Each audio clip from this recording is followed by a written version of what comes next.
Hello সবাইকে, আজকে রুই মাছ নিয়েছি। এই যে মাছটা ছাড়াতে বসে গেছি। আজকে মাছ রান্না হবে। আর এই যে মাছের ডিম, আজকে ডিমটাও রান্না করবো, মাছের ডিম।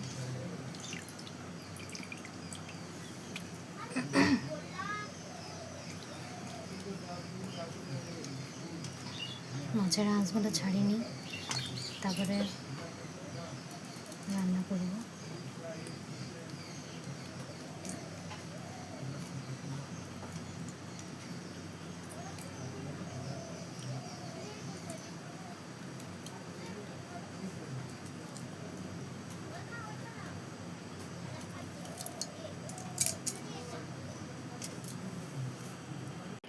এই যে মাছগুলো ধোয়া হয়ে গেছে, আর এই যে মাছের ডিমটা,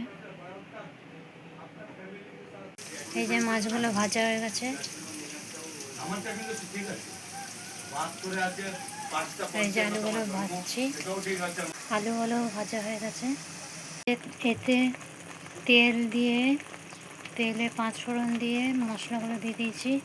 পেঁয়াজ, আদা, রসুন, টমেটো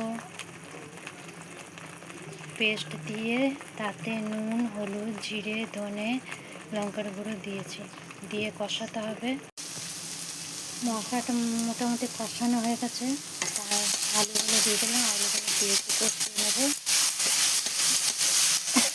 তাতে জলটা ঢেলে দেবো।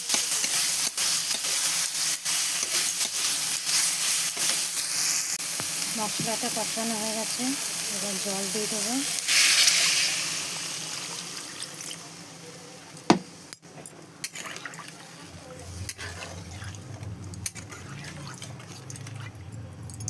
এবার এটা ফুটলে মাছগুলো দিয়ে দেবো।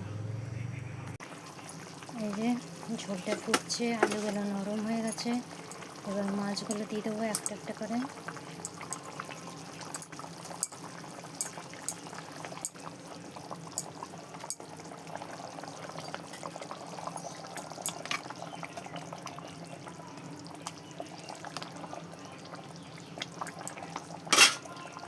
এই যে আমার হয়ে গেছে মাছের ঝোল। আমার মাছের ঝোলের কমপ্লিট। তো টাটা সবাইকে।